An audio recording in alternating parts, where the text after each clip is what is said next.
Good morning. बहुत बहुत स्वागत है आप सभी का आज के मेरे इस वीडियो में। आज मैं बात करने जा रहा हूँ एटीट्यूड पे।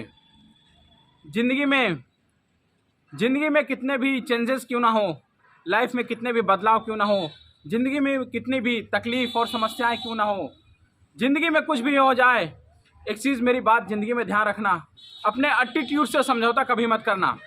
ये आपका एटीट्यूड ही है कि आप अपने एटीट्यूड की वजह से आज गरीब हैं। ये आपका एटीट्यूड ही है कि आप अपने एटीट्यूड की वजह से आज अमीर हैं।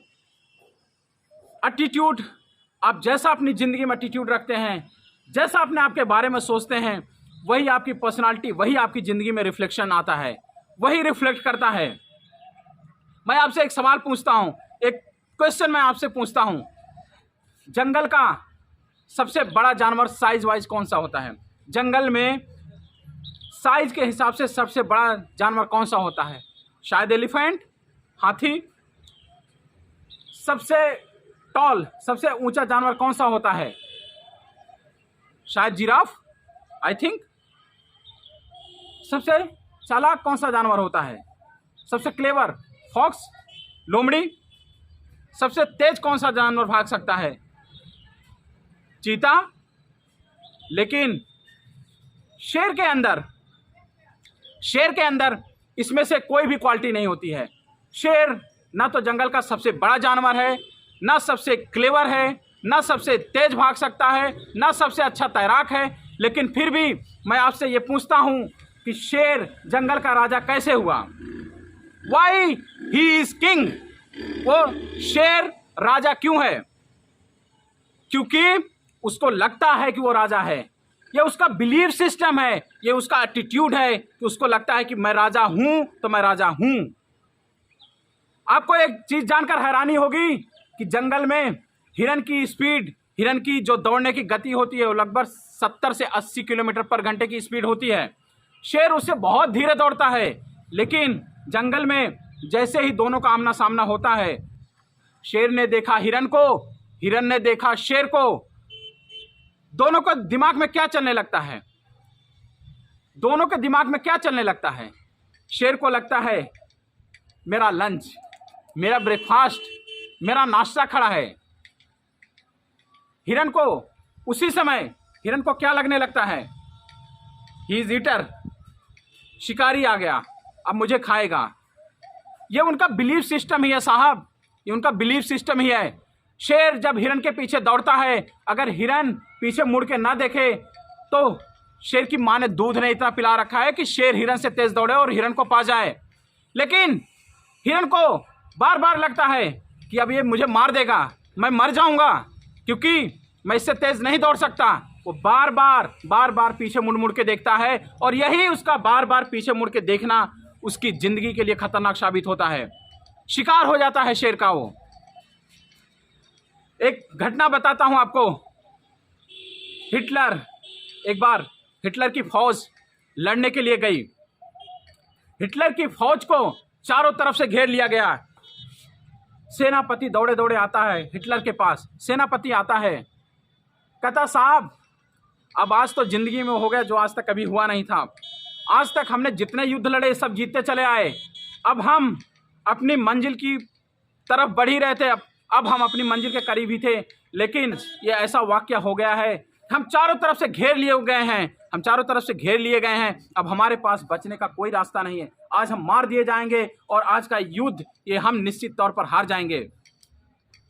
ध्यान से सुनिएगा, साथ लेके जाइएगा। ये एटीट्यूड था हिटलर का, ये उसका एटीट्यूड ही था जो उसने दुनिया पे राज किया। हिटलर के अंदर दुनिया की सबसे ज्यादा ताकत नहीं थी, बस उसका ये एटीट्यूड था, उसका एटीट्यूड ही था जो उसको राजा बना के रखा। जब सेनापति ने हिटलर से कहा कि आज हम चारों तरफ से घेर लिए गए हैं, अब क्या होगा हमें नहीं पता, तो ध्यान से सुनिएगा हिटलर का एटीट्यूड।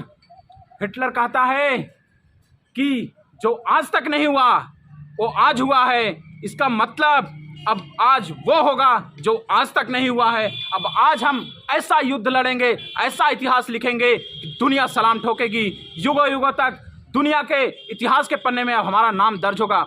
उसने कहा कि आज तक तो दुश्मन सिर्फ सामने होता था, हम लोगों को सामने देखकर निशाना लगा के मारना पड़ता था। उसका एटीट्यूड सुनिए। उसने कहा कि अब तो हमें देखना भी नहीं है, अब तो हमें कुछ देखना नहीं है, समझना नहीं है, अब तो बस दोनों हाथों में तलवार लेना है, कुछ भी घूमो, कहीं भी मारो, कोई न कोई मरेगा ही मरेगा। इसका एटीट्यूड था हिटलर का, ये हिटलर का एटीट्यूड ही था। अलेक्जेंडर द ग्रेट ने एक बात कही, ध्यान से सुनिएगा। अलेक्जेंडर द ग्रेट ने कहा, I am not afraid of army of a lion. Alexander the Great ने कहा, I am not afraid of army of a lion led by a sheep, but I am afraid of army of a sheep led by a lion. उसने कहा कि मैं शेर की उस फौज से नहीं डरता जिसका नेतृत्व एक भेड़ कर रहा हो, लेकिन मैं उस भेड़ की फौज से जरूर डरता हूं जिसका नेतृत्व शेर कर रहा हो।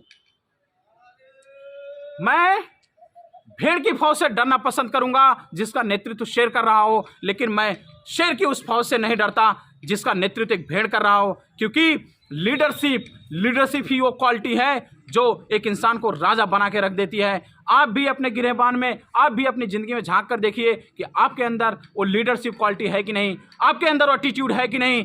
अगर नहीं है तो आज ही अपने अंदर वो एटीट्यूड लाइए, चलिए ऐसे जैसे लगे कि राजा हैं।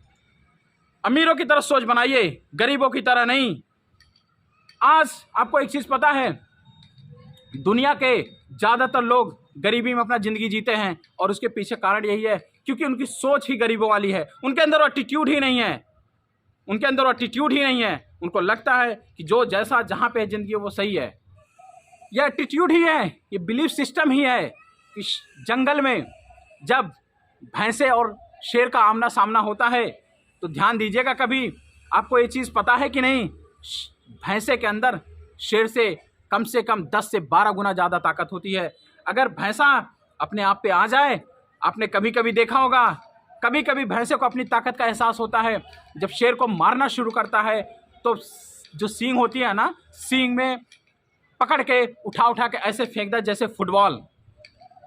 मैं पूछना चाहता हूं आपसे कि जब वही भैंसा अपने आप पे आ जाता है, जब उसके अपने अंदर की ताकत का एहसास हो जाता है, तो वही भैंसा उस शेर को ऐसे फुटबॉल की तरह उठा के पटक के मारता है कि शेर दुम दबा के फिर भागता है, फिर पीछे मुड़ के देखता नहीं। लेकिन ऐसा क्या हो जाता है कि पूरे के पूरे भैंसों के झुंड पर एक अकेला शेर भारी पड़ जाता है। ये उसका बिलीव, ये उसका एटीट्यूड सिस्टम होता है। क्योंकि भैंसा जैसे ही शेर को देखता है वो डर जाता है, उसके अंदर वो बिलीव ही नहीं है, वो विश्वास ही नहीं कर पाता कि मैं इस शेर से लड़ सकता हूँ, मैं इसको हरा सकता हूँ। उसके अंदर पहले से ही वो डर है, वो पहले ही ये बिलीव कर चुका है कि शेर अगर मुझे दिखा तो मुझे मार के ही खाएगा। और शेर को भी एटीट्यूड होता है कि अगर भैंसा मुझे दिखा तो मैं इसको मार के ही खाऊंगा, क्योंकि वही मेरा नाश्ता, वही मेरा ब्रेकफास्ट है, वही मेरा लंच है। लेकिन अगर आप ताकत की तुलना करें तो शेर भैंसे की ताकत के सामने कहीं नहीं दिखता है। तो क्या है ये, क्या है, मैं आपसे पूछता हूँ, ये एटीट्यूड ही तो है, ये बिलीफ सिस्टम ही तो है साहब।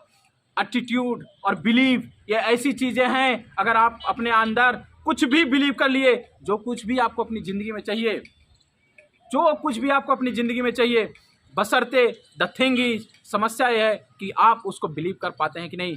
ये इस चीज़ से मैटर मत करिए, इस चीज़ के बारे में मत सोचिए कि कैसे होगा, क्या होगा।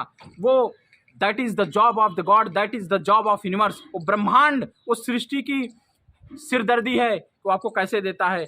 आप अगर ये चीज़ प्लान कर लिए कि 2 साल के अंदर आपको 1 करोड़ की गाड़ी से चलना है, तो ये बिलीव करिए, अपने उस सबकॉन्शियस माइंड, अपने दिमाग में उसको डुबाइए, सिंक करिए इस विचारधारा को और बिलीव करिए।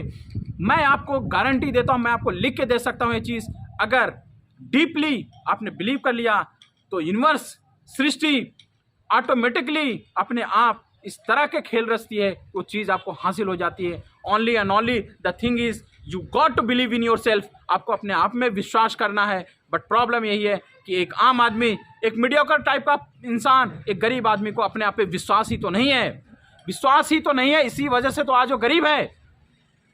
मुकेश अंबानी जी, आपको क्या लगता है, विगत 15-20 सालों से मुकेश अंबानी देश के नंबर 1 आदमी बने हुए हैं, देश के नंबर 1 रईस और अमीर आदमी बने हुए हैं। आपको क्या लगता है, उनको पीछे करने के लिए, उनको नंबर 2 पर धकेलने के लिए और बिजनेसमैन षड्यंत्र नहीं रचते होंगे? और बिजनेसमैन प्लानिंग नहीं करते होंगे और लोग कोशिश नहीं करते होंगे, लेकिन क्या है ये उनका एटीट्यूड ही है जनाब साहब, ये उनका बिलीफ सिस्टम ही है, क्योंकि उनको लगता है कि मैं नंबर 1 हूँ और मैं ही नंबर 1 रहूँगा। वो नंबर 1 हैं, उनको विश्वास है कि मुझे कोई नहीं पीछे कर सकता, उनको बिलीव है, उनको बिलीव ही है जो उनको 15, 20, 25 सालों से मुकेश अंबानी जी को देश का नंबर 1 सबसे अमीर आदमी बनाकर रखा है। बस दैट्स ऑल। थैंक यू, धन्यवाद, जय हिंद।